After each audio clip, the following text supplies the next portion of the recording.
witabye kuko umpamagaye. Maze Eli amenya ko ari Uwiteka uhamagaye uwo mwana. Niko kubwira Samweli ati, genda subira kuryama. Niyongera kuguhamagara umusubize uti, Uwiteka vuga kuko umugaragu wawe nteze amatwi. Nuko Samweli asubira kuryama aho yari ari.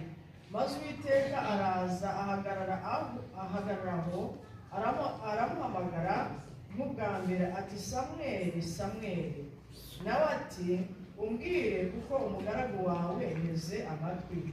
Nuko Uwiteka abwira Samweli ati, dore nzakora ikintu muri Isirayeli, uzacyumva wese amatwi azacura injereri. Uwo munsi nzasohoreza Eli ibyo navuze ku nzu ye byose, uhereye mu